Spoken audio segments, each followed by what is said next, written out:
Orílẹ̀-èdè mi á dúró torí ìyà yìí ti pọ̀jù. Odùduwà Republic á dúró, òmìnira á dé. Orílẹ̀-èdè mi á dúró torí ìyà yìí ti pọ̀jù. Odùduwà Republic á dúró, òmìnira á dé. Òmìnira dé o, ìyà yìí ti pọ̀jù fún wa. Orílẹ̀-èdè mi á dúró, òmìnira á dé. Orílẹ̀-èdè mi á dúró torí ìyà yìí ti pọ̀jù. Odùduwà Republic á dúró, òmìnira á dé. Ẹ jẹ́ ká fọwọ́sowọ́pọ̀, gbogbo ọmọ Yorùbá kó lè ṣe iṣẹ́. Odùduwà ó dúró, Àmọ̀tẹ́kùn fìdí múlẹ̀. Ẹ jẹ́ ká fọwọ́sowọ́pọ̀, gbogbo ọmọ Yorùbá kó lè ṣe iṣẹ́. Odùduwà ó dúró, Àmọ̀tẹ́kùn fìdí múlẹ̀. Orílẹ̀-èdè mi á dúró torí ìyà yìí ti pọ̀jù. Odùduwà Republic á dúró, òmìnira á dé.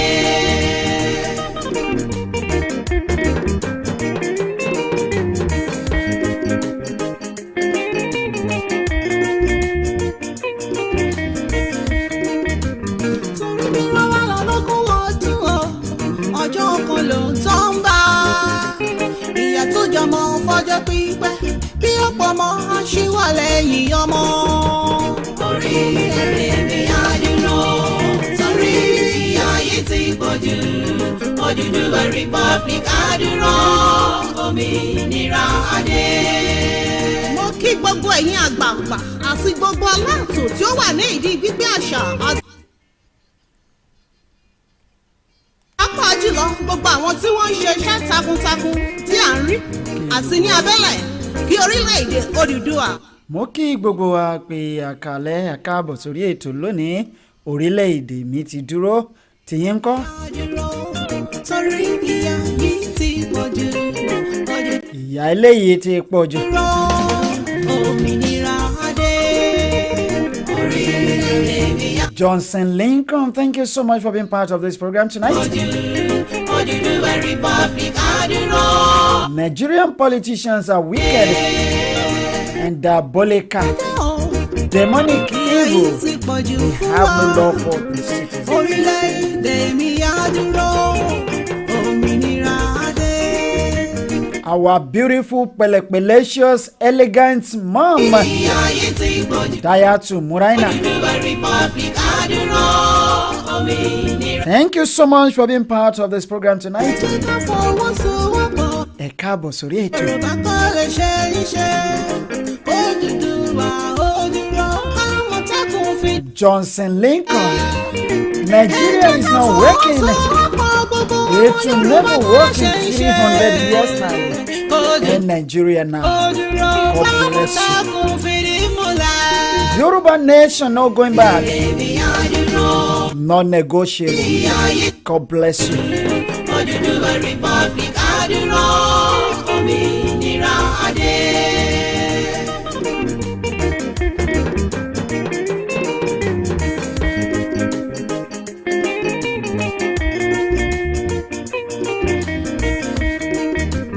Torí mi lọ́wọ́ lọ́lọ́gún ọdún o, ọjọ́ kan ló Bí rọ́bà sálọ lógún ọdún. jọmọ fọjọ́ pípẹ́, kí ọ̀pọ̀ Ọjọ́ kan báyìí lóòótọ́ máa débà. orílẹ̀-èdè. Wàláì ìṣẹ́jú àáyá ni. Torí ìyà yìí ti pọ̀jù. Odùduwà Republic á. No going back as far as Nigeria is concerned. Mo kí gbogbo ẹ̀yin àgbààgbà àti gbogbo aláàtò tí ó wà ní ìdí gbígbé àṣà àti ìṣe ọmọ kóòtù òjíire bí We need a nation that works for the lọ́wọ́ citizens. jùlọ gbogbo àwọn tí wọ́n ń ṣe Yoruba nation is the tí à answer. ń rí àti ní abẹ́lẹ̀ kí orílẹ̀-èdè Odùduwà ìyẹn Odùduwà Republic lè dúró. Ẹ ṣeun gan ni ọlọ́dún tó mọ àrè á dìyín mú àwọn alálẹ̀ á kí yín You are lẹ́yìn welcome again to tonight's Olódùmarè program. á gbé gbogbo wa. You are welcome, everybody. Welcome on board. Please share this program. Sọ̀rí ìyá Ẹ bá wa pín ètò yìí lálẹ́ tòní. Odùduwà Republic àdúrà òmìnira adé. Ẹ jẹ́ ká fọwọ́sowọ́pọ̀ gbogbo ọmọ Yorùbá kọ́. Bẹ́ẹ̀ ṣe ń bá wa pín ètò yìí. Odùduwà ó. Ọwọ́ tẹ́ fi pín ètò náà ní kan ìsàlẹ̀ àpò. Ẹ jẹ́ ká fọwọ́sowọ́pọ̀ gbogbo ọmọ Yorùbá kọ́ láṣẹ ń ṣe. Ẹ jẹ́ kí ọ̀tún wẹ òsì kí ó ṣe wẹ ọ̀tún kọ́wọ́ balẹ̀ mọ́. Ìdímúlá orílẹ̀-èdè mi àdúrà. Tá a bá ti rí pẹ̀lẹ́ kùtù gbọ́dọ̀ jìnnà síbẹ̀ o. Odùduwà Republic àdúrà. We have come and have come to stay.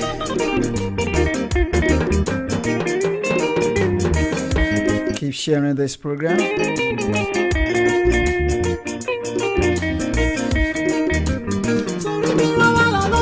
Ẹ káàbọ̀ sórí ètò alẹ́ tòní o. Lóòótọ́ ń bá ìyá tó jọmọ fọjọ́ pípẹ́ bí ọ̀pọ̀ ọmọ ṣíwọ́ lẹ́yìn ọmọ.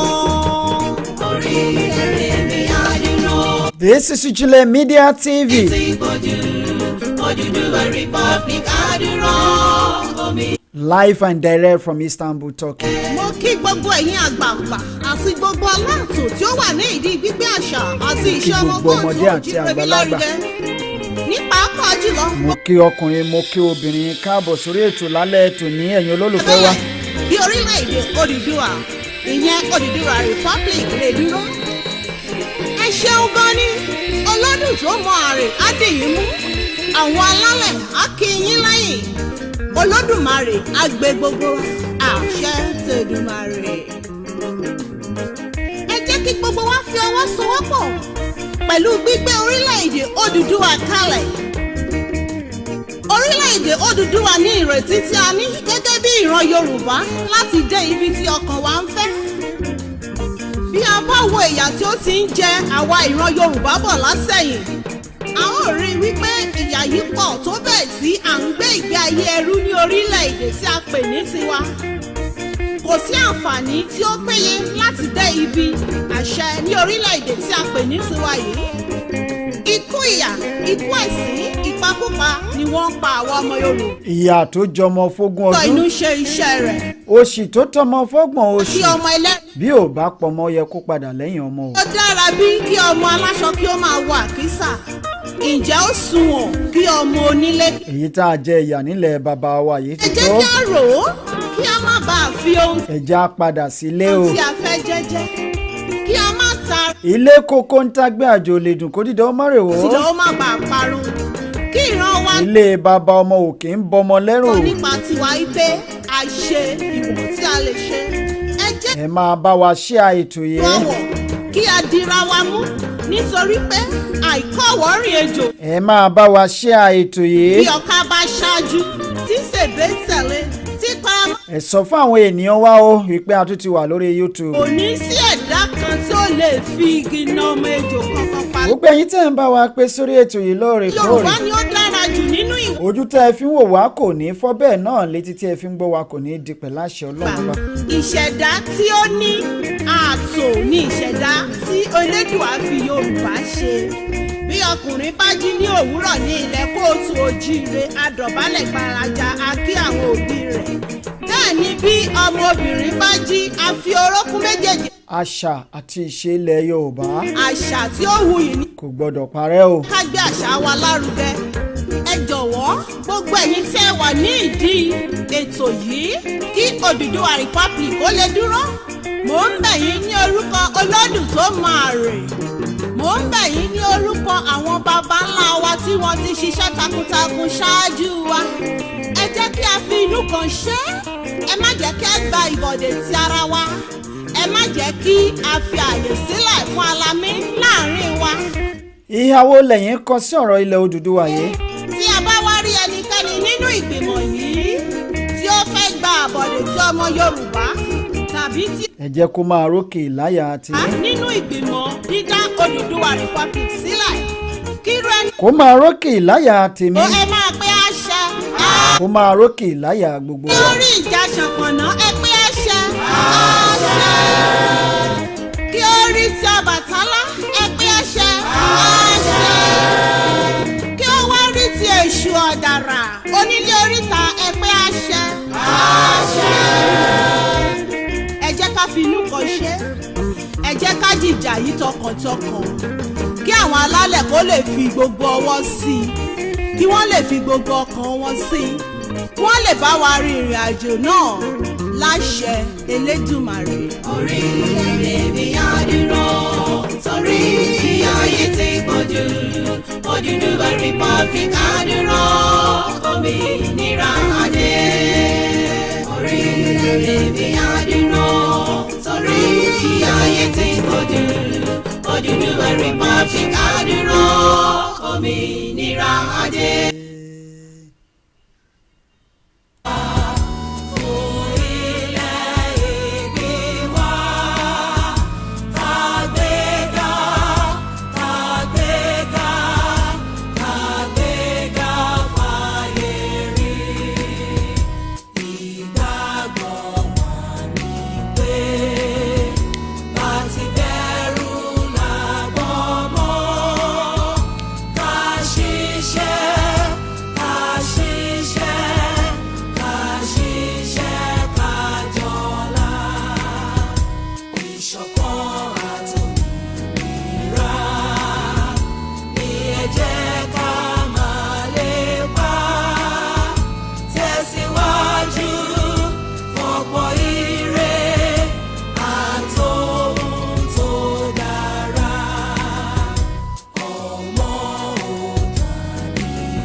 kí gbogbo ẹ̀yin olólùfẹ́ wa lálẹ́ tòní wípé ẹ káàbọ̀ sórí ètò bó lójú ọjọ́ ṣe rí lọ́dọ̀ tìyín lónìí o. akínyìn ẹ kúlé, akínyìn ẹ káàárọ̀, ẹ kú ìyálẹ̀ta, ẹ káàsán, ẹ kú ìrọ̀lẹ́, ẹ káalẹ́, ẹ káàjìn, ẹ kú ìdájí o níbikíbi tẹ́ ẹ ti ń gbọ́ wa. wọ́n ní ẹ kú ilé là ń kára lé, ẹ̀rì wá là ń kérò ọ̀nà. mo kí gbogbo yín pátápátá wípé ẹ ṣeun, ẹ sì kú gbogbo ìgbàkúùgbà. ẹ ṣeun àná, ẹ ṣeun òní o, ẹ ṣeun gbàkúùgbà, ẹ ṣeun ọjọ́ gbogbo. ẹ ṣeun àná, ẹ ṣeun ìní, ẹ ṣeun gbàkúùgbà, ẹ ṣeun ọjọ́ gbogbo. bẹ́ẹ̀ ṣe bá wa pé lánàá tẹ́ ẹ tún bá wa pé lónìí o. ẹ̀yin tí ẹ̀ ń darapọ̀ mọ́ wa fún ìgbà àkọ́kọ́, ìjìnlẹ̀ rédíò lélẹ́yìí lórílẹ̀‐èdè Turkey nílùú Istanbul, ibẹ̀ ni a fi ìkàlẹ̀ sí tá a ti ń dábí ẹdun tá à ń rọ̀ bí òwe. orúkọ tèmi ò tí ì yí padà, ìjìnlẹ̀ Marcus apèdègbàyè gbogbo ilẹ̀ Turkey, Guru Maharaji adẹ́rìn-pòṣónú. mo kí gbogbo yín pátá wípé ẹ káàbọ̀ sórí ètò. ojú tí ẹ fi ń wò wá kò ní fọ́, bẹ́ẹ̀ náà ni etí tí ẹ fi ń gbọ́ wá kò ní di pẹ̀lú àṣẹ lọ́wọ́ Ọlọ́run ọba. bẹ́ẹ̀ ṣe ń bá wa gbọ́ ètò yìí, ẹ máa bá wa share rẹ̀, ẹ máa share rẹ̀ o, ẹ má jẹ́ kó jẹ́ ẹ̀yin nìkan ṣoṣo lẹ́yìn share ètò yìí, ẹ má jẹ́ kó jẹ́ ẹ̀yin nìkan ṣoṣo tẹ́ ẹ bá ń gbádùn ètò yìí. ẹ̀yin èèyàn wa, ẹ mọ̀ tá a máa ń ṣe lásìkò yìí tá a bá ti wà lórí ètò. tálẹ̀ ètò ní òní yàtọ̀ o, kò ní gbẹ̀yìn bá a ṣe ń ṣe é látàtẹ̀yìnwá, bẹ́ẹ̀ náà ni a ṣe máa ṣe lónìí. wọ́n ní kí ẹ jẹ́ ká ṣe bí a ṣe yẹ ká ṣe é kí ó bá lè rí bí ó ṣe yẹ kó rí, bẹ́ẹ̀ náà la ṣe máa ṣe lónìí. bó tẹ̀ jẹ́ pé àwọn ọ̀rọ̀ tí a máa sọ a máa yàtọ̀ díẹ̀díẹ̀, ṣùgbọ́n síbẹ̀síbẹ̀ náà ju gbogbo ẹ lọ, ọ̀rọ̀ ilẹ̀ Odùduwà òun náà ni ó dá lé lórí. wọ́n ní ohun tó bá ń dunni ní ń pọ̀ lọ́rọ̀ ẹni, òní ń pọ̀ lọ́la ẹni. ọ̀rọ̀ ilẹ̀ Odùduwà ló jẹ wá lógún, òun náà ló sì pọ̀ nínú ọlá wa. torí náà ló ti jẹ́ pé lójoojúmọ́ báyìí la máa ń gbìyànjú tí a máa wá sí orí ìkànnì yìí.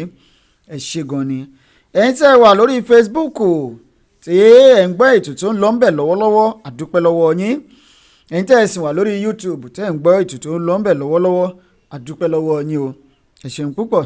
ẹ̀yin tẹ́ ń follow wa tẹ́ ń subscribe sórí ètò wa káàkiri gbogbo platform wa pátá àdúpẹ́ lọ́wọ́ yín o ẹ ṣé gan ni àdúpẹ́ o nírú ń gbé sọnù bí kò ṣe kíni bí ò ṣe ibi ọmọ o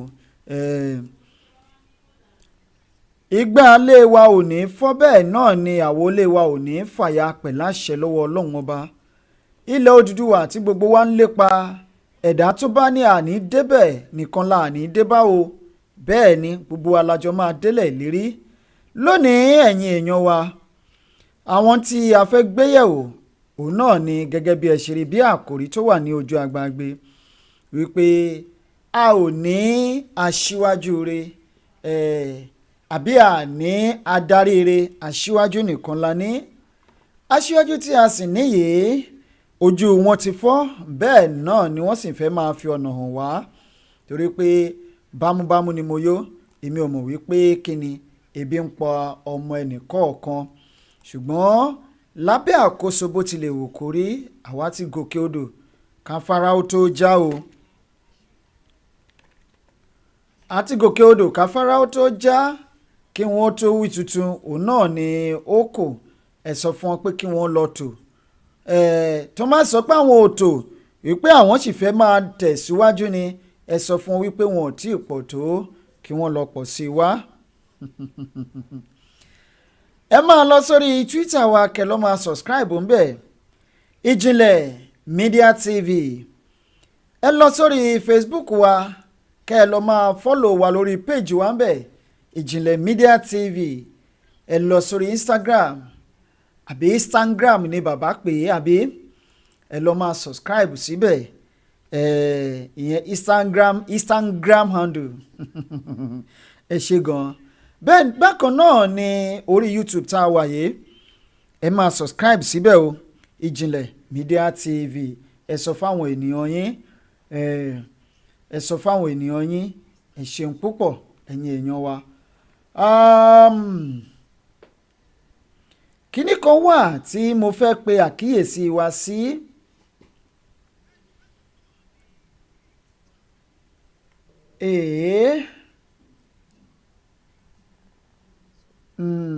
Ó dáa ẹ̀jẹ̀ àṣepàyẹn tì ná. Mo rí ìròyìn kan lójú agbágbé báyìí níbi tí kí lorúkọ ẹ̀ Dangote sọ pé òun pàdánù òbítíbitì mílíọ̀nù ọ̀kẹ́ àìmọye owó nítorí pé òun ta sìmẹ́ǹtì ní 2,450 ní Ọbájánà ní Gboko àti Ọbájánà àti 2,510 naira ní Ìbèṣe ṣé Ìbèṣe náà ń pè àbí Ìbèṣe ṣùgbọ́n ó lè ta ní 1,300 plus ní Zambia láì pàdánù owó kankan o.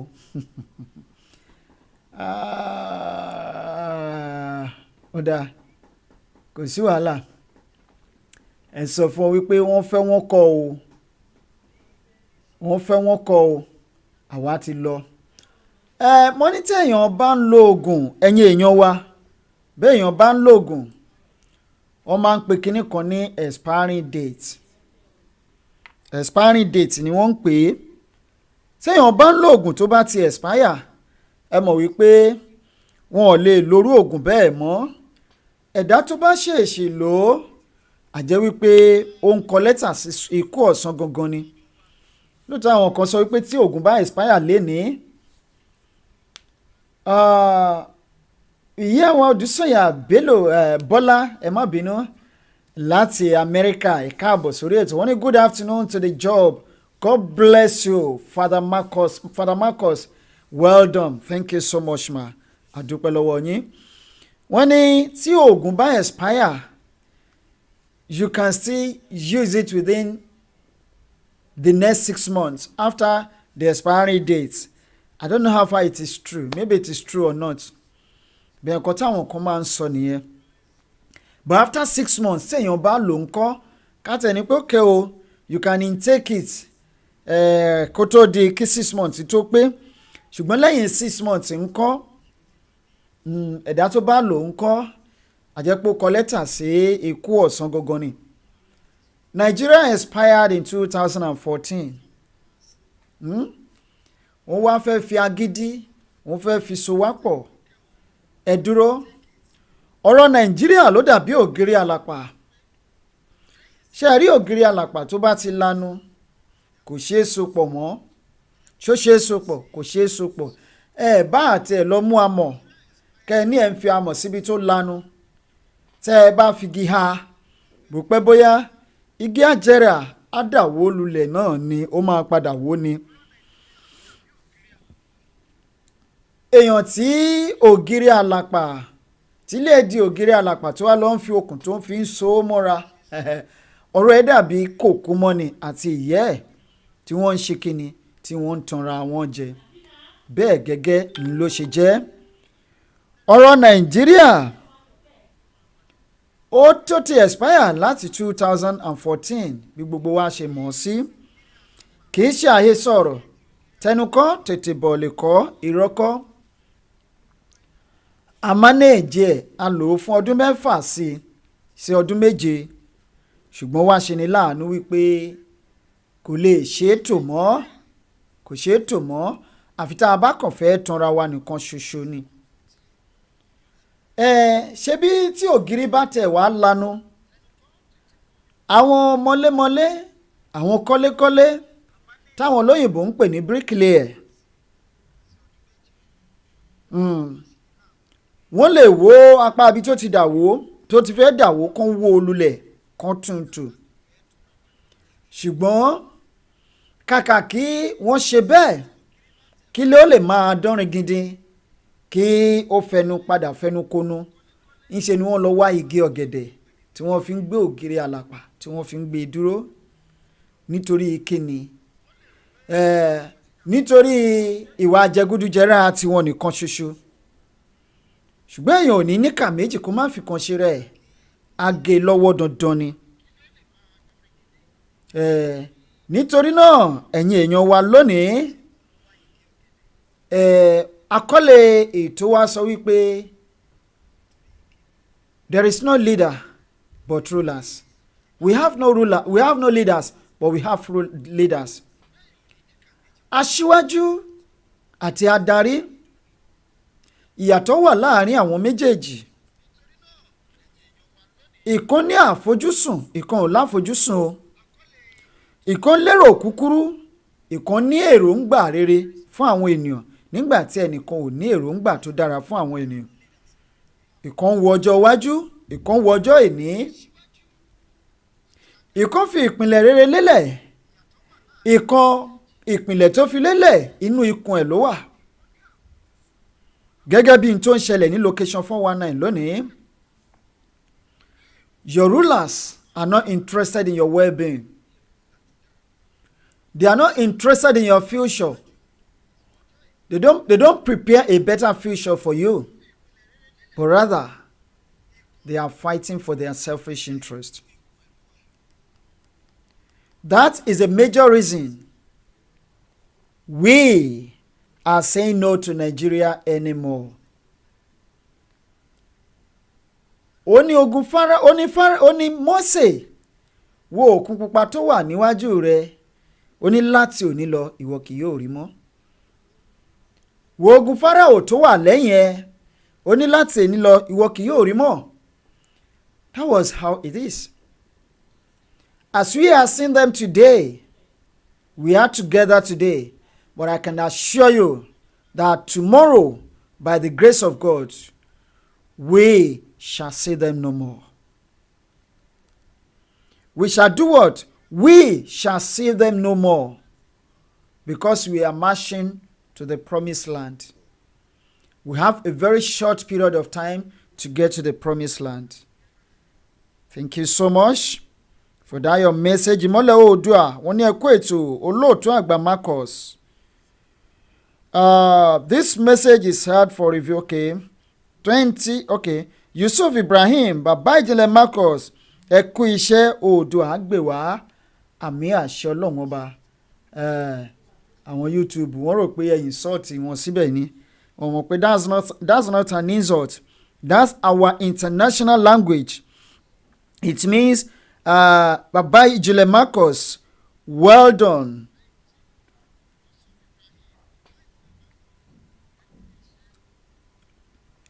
was only trying to greet me. Oga YouTube, please don't withhold his message. There are some videos, some things that are happening in Nigeria.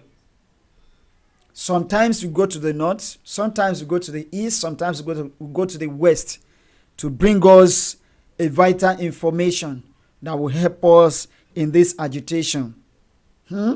So, tá bá lọ sí ibikíbi láti lọ gbé àwọn fọ́nrán wá àbí láti lọ fi àwọn nǹkan kan hàn wá, ẹ má bínú, torí pé àwọn message tó ń jáde nínú àwọn nǹkan tá à ń fi hàn wá is what we need.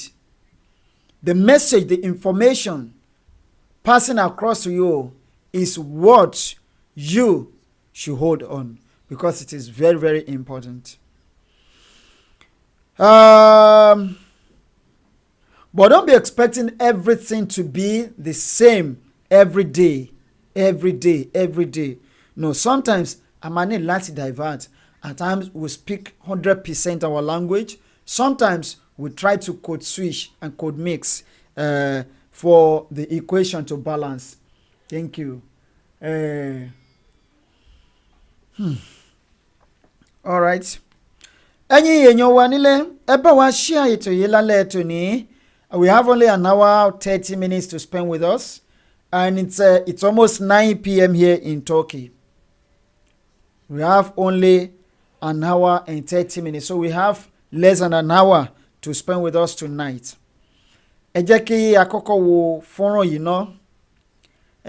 Mo fẹ́ kí analyze bí a ṣe máa analyze àwọn fídíò wa.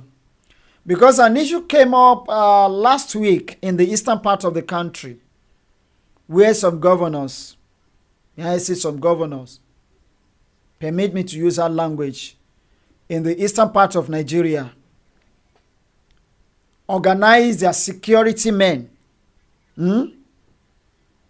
So, kini motive, the ulterior motive behind the security? The ulterior motive rather is to fight their people, but not to fight the Boko Haram, the terrorists, killing, maiming, raping, destroying across the country. Èyí tẹ́ rò wípé Yorùbá nìkan ló wà, kò ń ṣe Yorùbá o. Ẹ má gbàgbé pé recently a governor in the eastern part of the country, Imo State governor to be precise, invited the military men, the security men, to come and kill his people. Just exactly the way it happened in Lagos last year. So, bó ṣe wà ní Lekki ló wà ní Gbàǹjà. You know why I'm trying to bring in this video tonight? Is simply because some people think ẹnu oko Yorùbá nìkan ló wà. Not only Yoruba, even among the Fulanis.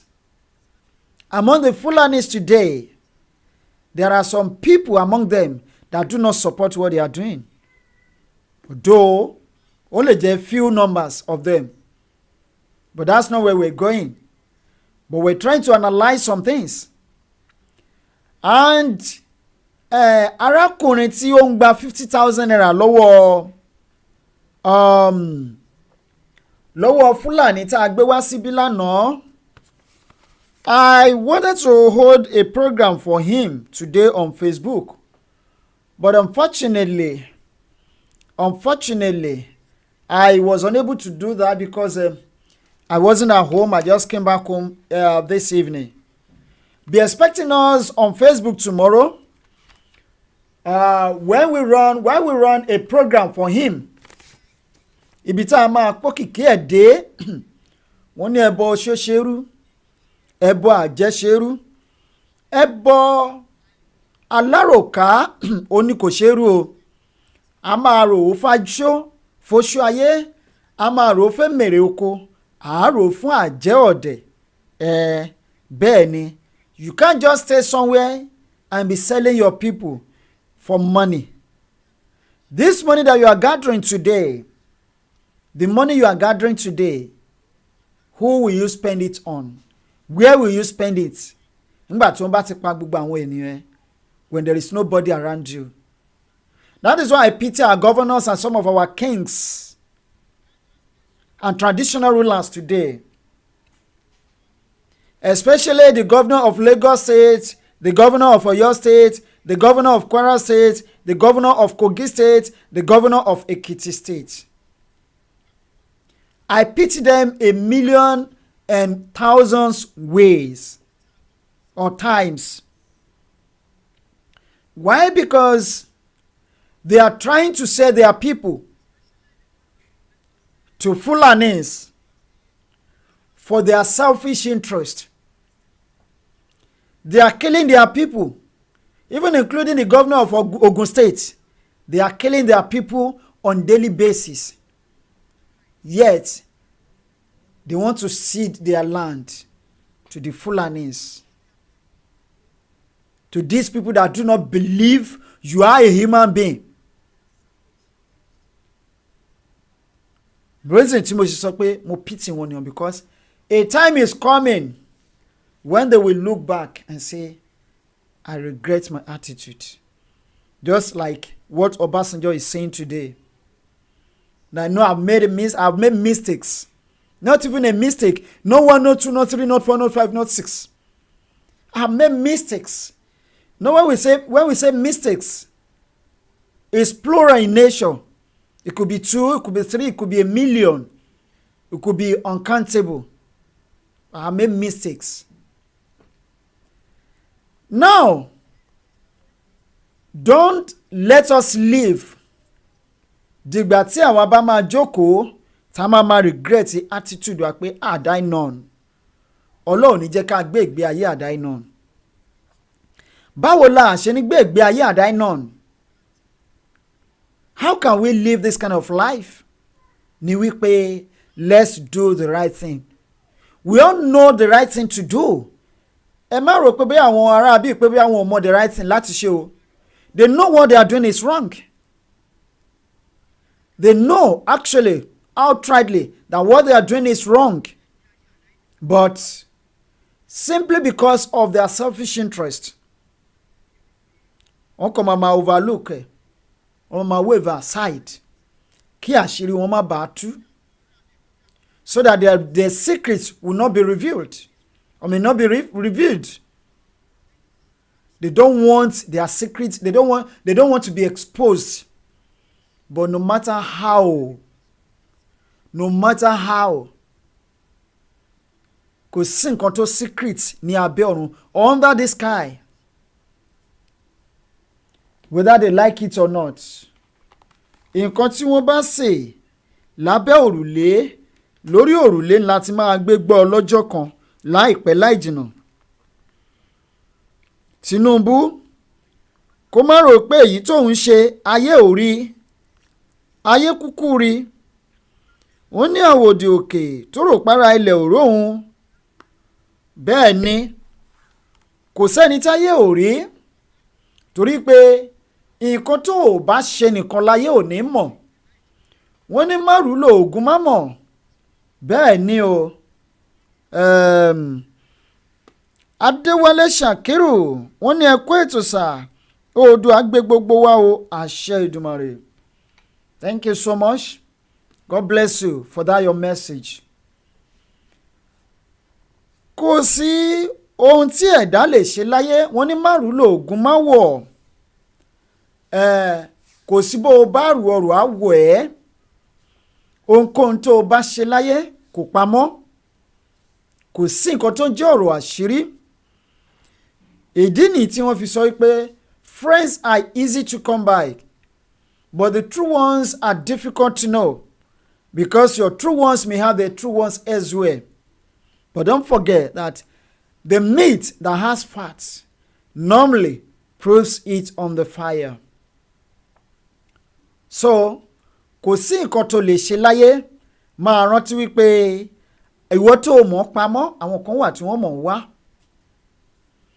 Ìwọ tó ta àwọn ènìyàn nítorí owó, nítorí ipò, nítorí ọlá, nítorí tó fẹ́ jẹ, torí tó fẹ́ jẹ. wá fi ohun tó o fẹ́ jẹ lónìí o fi bà ohun tó o fẹ́ jẹ lọ́la o fi bà á jẹ́. Má gbàgbé wípé bọ́bayé kò rí ẹ tọ̀run wò ẹ́. You think you have the immunity clause is on you, right? This immunity clause on you can never be there, cannot be there forever. It can't be there forever. A time is coming when the immunity clause will no longer be relevant. It will be irrelevant. Then you will look back. When you now think about your attitude, what you've done in the past, wàá bẹ̀rẹ̀ sí ní regret ẹ wípé had I known. Orí mi kò ní jẹ́ kí n bá wọn gbé ìgbé ayé had I known láṣẹ lọ́wọ́ Ọlọ́run ọba. I read a region of Nigeria over the weekend that they formed a security corps.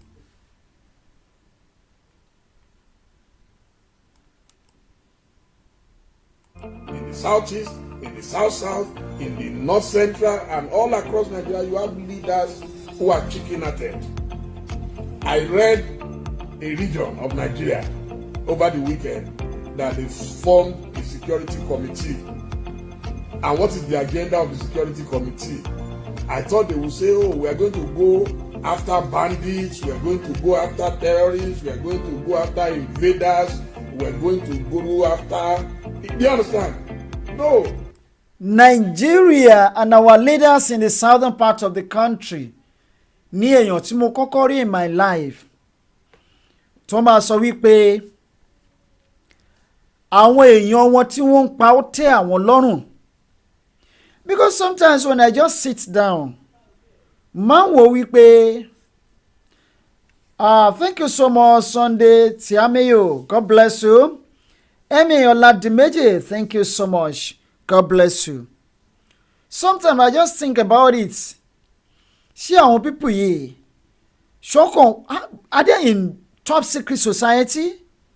Even when we talk about the secret society, àwọn tó lágbára jù in the whole world, àwọn òyìnbó ló ní secret society. Yet, they keep to their promises. They take care of their people. They provide for their people. They put their people's interest first. But in our own country, their pocket is what they are after. But kọ́ má gbàgbé pé gbogbo ayé ló ń wò wọ́n. Fọ́nrán kan náà wà tí mo sì máa tàn síta lálẹ́ tòní. But it's obvious that they are forming their security probably to fight some people who are agitating for freedom within their zone. It doesn't make sense to me. You understand? You are not facing your oppressors. You are facing your own local people, your own citizens, who are demanding as a matter of legitimate right to... That is what is going on in the country. You fail and you refuse to fight your oppressors, but you are fighting your people. The people that you are governing, presiding as a governor over them, you are killing them, fighting them. Àwọn ènìyàn ẹ, your own citizens. Àwọn tó yẹ pé wọ́n béèrè fún ráìtì wọn, àwọn ni wọ́n wá ń pa. Àwọn ni wọ́n wá ń pa. Do you think a country can be run like Nigeria and succeed?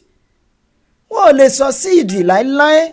Kò dẹ̀ sí bí Nigeria ṣe lè survive ẹ̀ láíláí, no matter how the situation may be. Nigeria ò lè survive crack tó wà nílẹ̀ yìí because Nigeria ti break tipẹ́tipẹ́.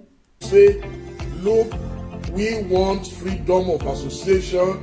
We want to determine who we want to associate with. That is what I'm seeing. A governor came out and said he ordered the army to go and crush some of his own people. That is the Imo State governor. That's the Imo State governor. Kò ń ṣe Imo State governor ló ṣe léyìí ló kọ́kọ́ ṣe. Ṣèyí Mákindé is also doing the same thing. Ṣèyí Mákindé is doing the same thing. What's it called? Sanwo-Olu is also doing the same thing. The same thing applicable to Ekiti governor. ẹ má gbàgbé ńgbà tí palliative looting, he told the soldiers to be moving from one house to another láti lọ máa dì pẹ̀lú àwọn èèyàn wa. And this thing, remember that this palliative was meant for the people. But you keep ẹ̀ síbì kan, jẹ́ kí àwọn èèyàn wa kan ní access sí. And these are your people tí wọ́n vote fún ẹ tí wọ́n gbé ẹ wọlé. Ẹ má gbàgbé Oyetola ní Ọ̀ṣun state tó ní gbogbo àwọn tí wọ́n kó palliative lọ that they should start returning them.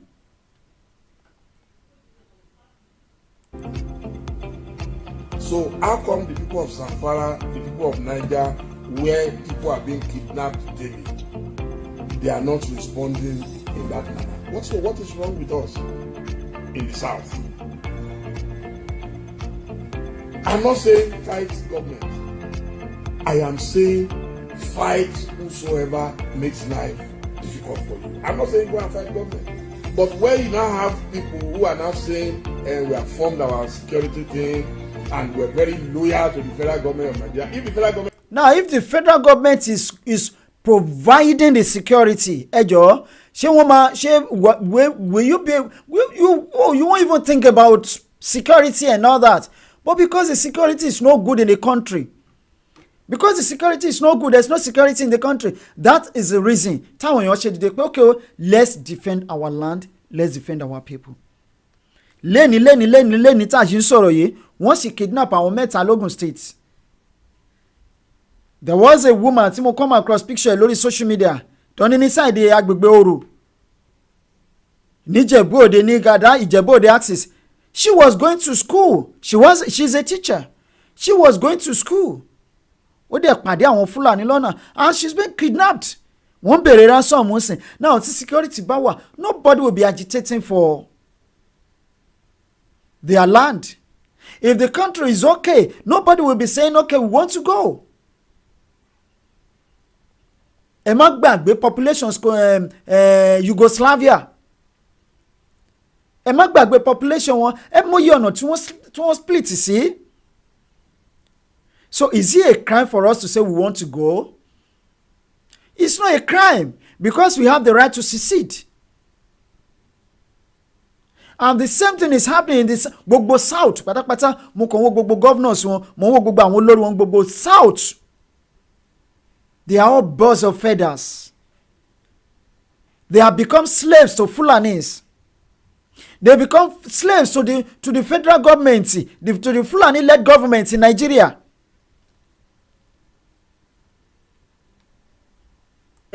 Anyway, we are not supposed to be laying emphasis of these people, but kò sí bá a ṣe lè sọ náà a sì máa sọ náà ni.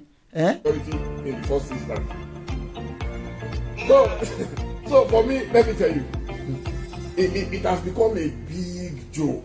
But what I know is that a day will be a day when the monkey will go to the market. I no go return. It will be a different story. Then, I have no doubt. History has taught me. Let me tell you, what shall it profit a leader if under his watch everything falls apart? I don't know what any leader would, so that in the future they will say, yes, you champion the cause of your people. Is that all there is tonight? Ṣé ti gbọ́ ìwé tí Chinua Achebe ṣe ń gbà yẹn? I think so. Things fall apart. Only things fall apart. The central cannot hold. The mere anarchy is loose upon the world. Running and running in the widening gap, the falcon cannot hear the falconers. Things has fallen apart. Is already completely. Nigeria can never ever be held together. Because ṣẹ́rí nǹkan tó kàn tó ń fọ́nì sí mi ni wípé these are our leaders in the country. Wọ́n ò mọ̀ wípé the rest of the world are watching them. They are really, everybody is watching them and making jest of them. Ẹni tí à ń wò tó tún wòran ò ní wọ́n. This is it. I've never spent more money than I've earned, and I've been prudent, and I've worked moderately hard. Now, it always seems to me as a complete surprise to politicians how countries get in debt. Let me explain, because I don't think you really understand it. It's because politicians consistently spend more money than they raise in taxation, more money than they can possibly raise in taxation, most of which, in point of fact, they actually waste. The reason we're talking about countries which are broke, and they are broke, is because they're ridiculous, ineffective, ignorant politicians consistently spend more money than they can raise. And then they borrow. And they borrow. And worse, they then print money because politicians and their central banks have a machine which prints money. You do that as a private citizen and it's a criminal offence. You would go to prison for doing that, and politicians and their central banks do it all the time. Let me explain to you that these countries are broke, and they're broke because of their own stupid leadership and politicians, and it's immoral to ask ordinary taxpayers of any country to pick up the tab for failed politicians and failed banks. They are defaulted. They're broke. For God's sake, let's all of us admit it. Thank you so much. Very short, simple, but powerful message. They spend more than they could raise. They spend money at the expense of the masses because of their selfish interest. That is the reason this could happen. In Nigeria, is the only country that this can happen across the world. America, the parliament, tó bá pè Biden lẹ́ni, we want to come and defend so thing. Biden will go there with all humility. If they call their service chiefs, they will go there with all humility. But Nigeria, Emareyan tó wà heavy, nínú custody now. In the next 2 minutes, tó bá máa jáde, wọ́n ti gbé sínú crunch, wọ́n ti máa fọwọ́ gbé, wọ́n ti máa fọwọ́ tẹ́ǹdì, wọ́n máa fọwọ́ tẹ́ǹdì. Àwọn house wọ́n máa invite èèyàn wípé come and defend this atrocity you've committed. Come and defend this allegation. Ó máa débẹ̀, ibi tó ti give witness, adákú. Many of them, ó máa faint níwájú parliament. Tomorrow to faint, that will be that's the end of the case. That is the reason. You can see somebody, Musolana wípé the selfish chiefs tó fún ní $1 billion ìpè lọ ra ammunition tó jẹ́ pé wọ́n tẹ̀rí owó yẹn bá. Now, I want you to hear it tonight. Ẹ bá wa gbé sókè, ẹ̀yin èèyàn wa. After an invitation and a summon, the Chief of Army Staff, General Atahiru Ibrahim, appears before the House Ad Hoc Committee on Arms and Ammunition Control. The committee is reviewing the purchase, use and control of arms, ammunition and related hardware by military, paramilitary and other law enforcement agencies in Nigeria. Trying to ensure The Chief of Army Staff begins by explaining why he failed to honor previous invitations. I was either in the northeast or southeastern Nigeria, or better still in the south. Look at how arrogant he is. No apology whatsoever. Being invited several times to come and defend how they spend this money. And our gallant soldiers are falling on daily basis. Our gallant men are falling in the hands of the Boko Haram. And billions of naira was given to you to buy ammunition. But you are wasting their lives to enrich your pocket. You are killing our people to feed fat, to feed fat, to live a flamboyant life, to buy houses in Dubai, buy mansions in Dubai, in UK, in America, and everywhere across the world. And your men, the men that are serving under you, are dying there, right? Niwaju Boko Haram of all people. Bí wọ́n ṣe sọ pé Ọbásanjọ́ ṣe useless tó, this can never happen under the regime of Ọbásanjọ́.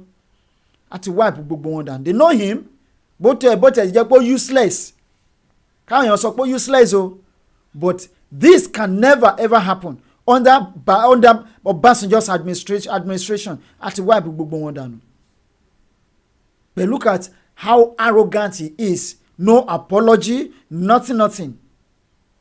After tí wọ́n ti invite for several times. Gbogbo time tó fi ń decide láti máa honor invitation yẹn, he was trying to put everything in order. To ṣe kíni, to perfect the document tó máa gbé wá láti gbé síwájú àwọn kíni. Ẹ máa gbọ́ bó ṣe ń sọ̀rọ̀. Yes, I know. Ó ṣẹ̀ṣẹ̀ bẹ̀rẹ̀ ní 2 months ago, but don't forget that this man has been in power. It has been ruling, that has been with the top officials. Not today, not yesterday. He's been there for a very long time. No one can become a service chief. Láì jẹ́ wípé ó ti wà ń bẹ̀ for years, for decades. So he already knows what is going on there. That is Nigeria. Reviewing the purchase, use and control of arms, ammunition and related hardware by military, paramilitary and other law enforcement agencies in Nigeria. Trying to ensure The Chief of Army Staff begins by explaining why he failed to honor previous invitations. I was either in the northeast or southeastern Nigeria. Either in the northeast, where they are killing his people, Or better still in the south. what is going on in the south? Is there any insurgent in the south? No. Trying to ensure stability within Nigeria. But the lawmakers want more than an explanation. One would have expected that today that you are able to make this, honor this invitation, there would have been something that sounds like an apology for not being able to make it all along. What we have gotten is an explanation. When you say I offered an explanation, it's as good as an apology. It only tells you the reason why I wasn't here. Even a blind man, a deaf, a dumb they should be able to differentiate between apology and explanation. These are two different words entirely. Apology, explanation. Wọn ò papọ̀ rárá. And the reasons are cogent enough. Even the blind man knows there are problems of internal security in Nigeria. So I think it suffices to explain to this honorable house, the way you work for the Nigerian people is the same way I equally work for the Nigerian people. I command the Nigerian army that is equally peopled by Nigerian representatives from everywhere you come from. Thank you. When that dust settles, the committee asked the Chief of Army Staff to speak to the documents which he provided, but he declines. Now, ẹ̀yin èèyàn wa. Yes, this message is a bit slow tonight. This message is a bit, how will I put it? The tempo is very, very low tonight. But mo fẹ́ kí a wo àwọn kọ̀ọ̀kan nínú àwọn fídíò tí mo ná síta fún wa. Along the line, ẹ ṣì máa rí wípé wọ́n excuse àwọn media men, àwọn press kúrò nínú the venue of the meeting. That can never happen anywhere. Ara nǹkan tá à ń sọ wípé àwọn ojúṣàájú tó ń ṣẹlẹ̀ ní Nàìjíríà lélẹ́yìí. Kò sí nǹkan tó lè máa ṣẹlẹ̀ in the Western world.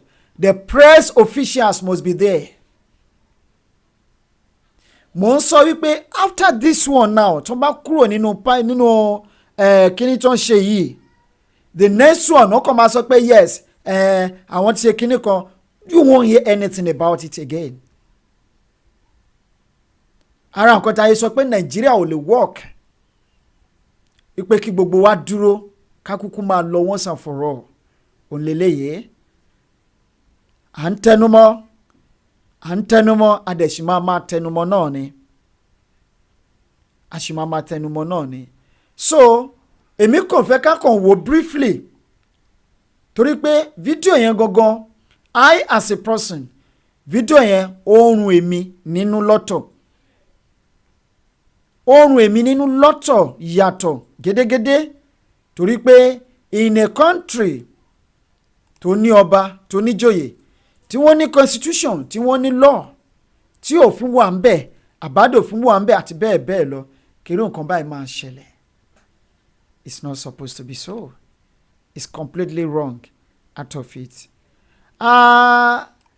Let's give you the last video for tonight. Then after that, we'll give you one article or two. Then we say good night tonight, because it's already 24 minutes at the downside of 9 p.m. Or perhaps we should go straight to some articles. Let's see the articles, Alimua, because of our time. Anyway, I think these articles are not relevant so much. But there is one I have here. NNPC partners Borno government to establish gas plant in Maiduguri. Nigerian National Petroleum Corporation partners Borno government to establish gas plant in Maiduguri. Now, kí ló ń ṣẹlẹ̀ ní Nàìjíríà lónìí? Kí ni nǹkan tó ń ṣẹlẹ̀ lọ́wọ́lọ́wọ́? What is going on in that country?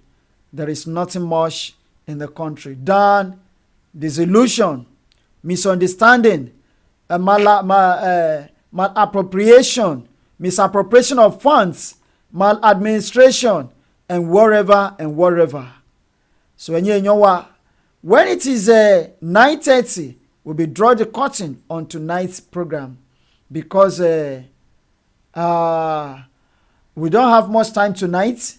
We have some important things to do, some important issue to attend to. But this thing I want to tell you tonight is that, please, wherever you are across the world, wherever you are in the location 419, it is time to say goodbye to Nigeria. It is time to say goodbye to location 419. It is time to come together as one. Mo tún fẹ́ fi àsìkò yìí rọ gbogbo ẹ̀yin ọmọ Yorùbá tó jẹ́ wípé lórí nǹkan tí à ń ṣe